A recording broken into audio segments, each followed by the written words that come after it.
امام حسن مجتبی اپنے بچوں کے عقائد درست کر لیں، صرف یہ معیار نہیں کیونکہ نبی کے بیٹے ہیں، جناب ختمی مرتبت کے فرزند ابراہیم بھی ہیں، جناب قاسم بھی ہیں، جناب طاہر بھی ہیں، ہم ان کی بڑی عزت کرتے ہیں سر آنکھوں پر، ان کے نالین کی خاک ہماری سر آنکھوں پر۔ مسئلہ یہ ہے کہ نبی کریم کا بیٹا ہونے کے ساتھ ساتھ وہ نورانیت اور وہ طہارت بھی منتقل ہو۔ اگر صرف بیٹا ہونے کی بات ہوتی، جب طوفان نوح آیا تھا تو جناب نوح نے اپنے بیٹے سے کیا کہا تھا؟ یا بنی ارکب معنا، بیٹا ہمارے ساتھ کشتی میں سوار ہو جاؤ۔ تو بیٹے نے یہ نہیں کہا میں سوار نہیں، بیٹے نے کہا کہ سآوی الی جبل یعصمنی، میں کسی بھی پہاڑ پہ جا کر پناہ لے لوں گا، الی جبل، کسی بھی پہاڑ پہ چلا جاؤں گا۔ وہ نہیں سمجھا کہ طوفان کی شدت کتنی ہے، میں کسی بھی پہاڑ پہ جا کے پناہ لے لوں گا۔ حضرت نوح نے فرمایا کہ لا عاصم اليوم، آج کوئی نہیں بچے گا مگر جس پر خدا کی رحمت ہو۔ خدا نے جب طوفان بھیجا تو خدا نے قرآن میں آیت ہے کہ دیکھو تمام جوڑوں کو لے کر چلو، تمام حیوانات کے، تمام انسانوں کو جو تمہارے ماننے والے ہیں، اور وَلَا تُخَاطِبْنِي فِي الَّذِينَ ظَلَمُوا، مجھ سے ان لوگوں کے بارے میں بات مت کرنا۔ یہ نہیں کہا لا تسألنی، لا تخاطبنی، بات بھی مت کرنا، مجھے مورد خطاب اور مجھے ایڈریس بھی مت کرنا ان لوگوں کے بارے میں جو ظالم ہیں۔ اور دیکھو ہم تمہارے اہل کو بچائیں گے۔ طوفان آیا تو دو آیتیں سمجھ میں آ گئی، مجھے ان لوگوں کے بارے میں مجھ سے مخاطب بھی مت کرنا مجھے، کہ جو ظالم ہیں، اور ہم تمہارے اہل کو بچائیں گے۔ طوفان آیا، بیٹا کشتی میں چڑھ جا، سآوی الی جبل یعصمنی، کسی بھی پہاڑ پہ چڑھ جاؤں گا مجھے بچا لے گا۔ نوح نے فرمایا کہ کوئی آج نہیں بچے گا، کیونکہ آج وہی بچے گا جس کے ساتھ خدا کی رحمت شامل حال ہوگی۔ کشتی ہے لکڑی کی، لیکن رحمت خدا اسی لکڑی کی کشتی کے ساتھ شامل حال ہے۔ موج حائل ہوئی فکانہ من المغرقین، ایک موج آئی، حضرت نوح کا بیٹا ڈوب گیا۔ بیٹا ہے، دل کو دکھ تو ہوگا، لیکن نبی بھی ہیں، نبی باادب طریقے سے خدا سے بات کرتا ہے، نبی کو توحید کا مزاج جانتا ہے۔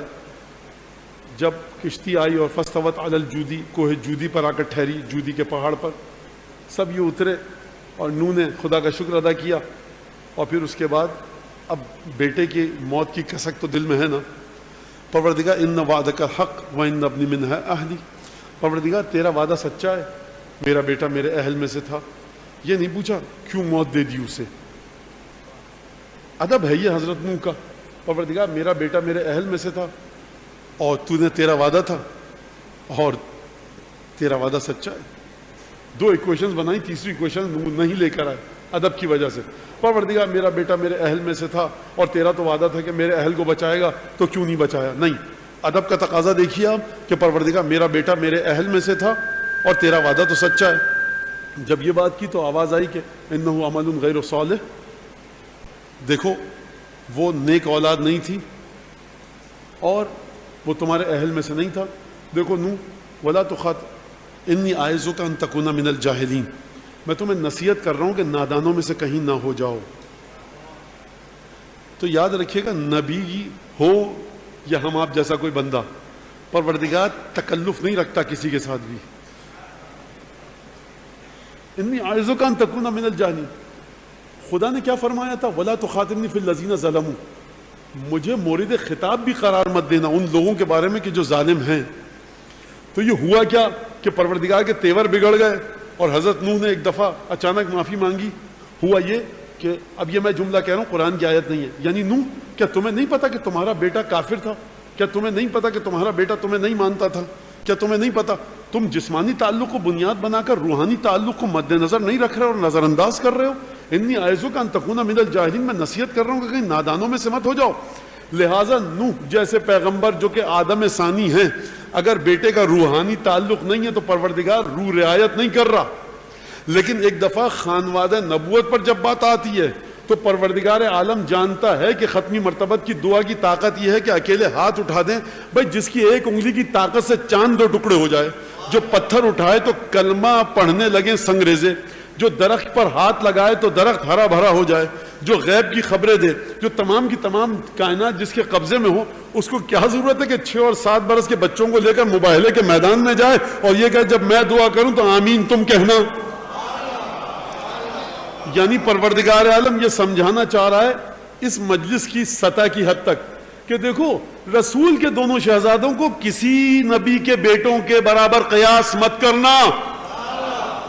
یہ وہ بیٹے ہیں جو 6 اور 7 برس کے ہیں. تمہارے بچے، مدینہ میں جتنے بھی صحابہ کرام کے جتنے بھی بچے تھے، ایک سے بڑھ کر ایک مقدس صحابہ، ایک سے بڑھ کر ایک نماز گزار، ایک سے بڑھ کر ایک رسول کے پیچھے نماز پڑھنے والے. ہاں ان میں کچھ ایسے بھی تھے، قرآن فرما رہا ہے قد یعلم اللہ منکم الذین یتسللون منکم لوازا، خدا جان چکا ہے، سمجھ چکا ہے تم میں سے جو ایک دوسرے کی اوٹ لے کر سٹکنے کے چکر میں رہتے ہیں مسجد نبوی سے.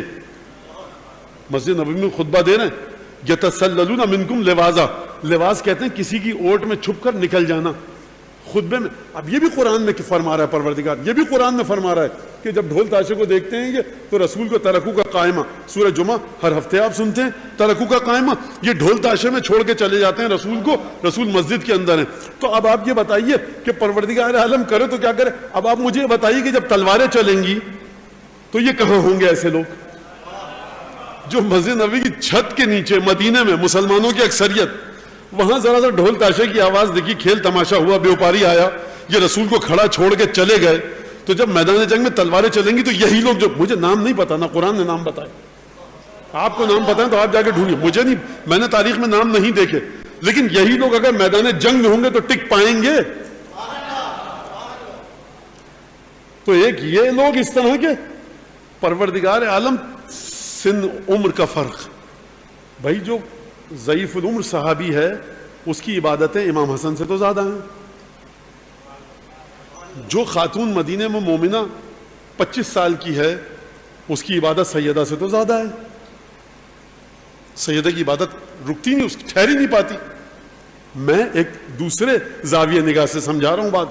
اب یہ کوئی نہ کہتے مصیبت یہ آج کہ کوئی اس کے ہوا سے ادھر، تو مولانا کہہ رہے تھے کہ جناب سیدہ کی بات سمجھیے میں کیا کہہ رہا ہوں. تو جس کی بھی عمر پنجتن سے زیادہ ہے، امیر مومنین 28 سال کے ہیں، 30 سال کے، جو 60 سال کا صحابی ہے، 50 سال کا، مولا کائنات سے زیادہ عبادت ہے. اور عبادت کے بعد ہی تقوی آتا ہے. تو مباہلے میں اہل بیت کا لے جانا اس قانون کو غلط ثابت کر رہا ہے. ہمیشہ ایسا نہیں ہے کہ کثرت عبادت سے تقوی آئے. ایک تقوی وہ ہے کہ جو عنایت الہیہ سے آتا ہے. تمہارے پاس تقوی وہ ہے جو تمہاری عبادتوں سے آتا ہے. ایک تقوی وہ ہے جو عنایت الہیہ، توجہ الہیہ سے آتا ہے. وہ کون سا تقوی ہے؟ وہ تقوی ہے جو پروردگار عالم جس کو پاک و پاکیزہ اور طیب و طاہر پیدا کرے. مولا کائنات جو نہج البلاغہ میں فرمانا وَلِدْتُ عَلَى الْفِطْرَةِ، میں دین فطرت پر پیدا ہوا ہوں، میں دین اسلام پر پیدا ہوا ہوں. تو آپ نے توجہ فرمائی، اگر عبادت کی بنیاد پر تقوی لانا ہوتا اور عبادت کی بنیاد پر کرشمہ زبانوں کا یہ ہوتا کہ پروردگار نجعل لعنت اللہ علی الکاذبین، ہم جھوٹوں پر خدا کی لعنت رکھیں گے، تو پھر رسول خدا ان تمام بچوں سے زیادہ ان بچوں کو لے جاتے جو ان سے بڑے ہوتے، شہزادی سے زیادہ اس خاتون کو لے جاتے جو شہزادی سے زیادہ عمر میں بڑی ہوتی. تو یہ قانون بھی غلط ثابت ہو گیا کہ ہمیشہ عبادت کی کثرت کی بنیاد پر پاکیزگی آتی ہے. ان کی زبان سے زیادہ مدینہ میں کسی کی زبان میں طاقت ہی نہیں ہے. ارے جو زبان رسالت کی زبان کے ہم پلہ ہو کہ جب میں دعا مانگوں تو تم دعا مانگنا. تو اب آپ مجھے بتائیے کہ اب یہ پروردگار عالم اعلان فرما رہا ہے. اس آیت سے نتیجہ کیا نکلا؟ اس آیت سے نتیجہ یہ نکلا کہ خبردار نوح کے بیٹے کی طرح مت سمجھنا ہمارے نبی کو، خبردار ابراہیم کے بیٹوں کی طرح مت سمجھنا، کسی نبی کے بیٹوں کی طرح مت سمجھنا. کیوں نہیں سمجھنا؟ حضرت اسماعیل بھی ہیں، ان کا مقام ادنا ہے حسن حسین سے. تمام انبیاء کے جتنے بچے ان کا مقام ادنا ہے حسن حسین سے. کیوں؟ کیونکہ رسول خدا فرما رہے ہیں انہم منی وانا منہم. رسول کی زبان سے زیادہ کسی زبان میں طاقت نہیں ہے.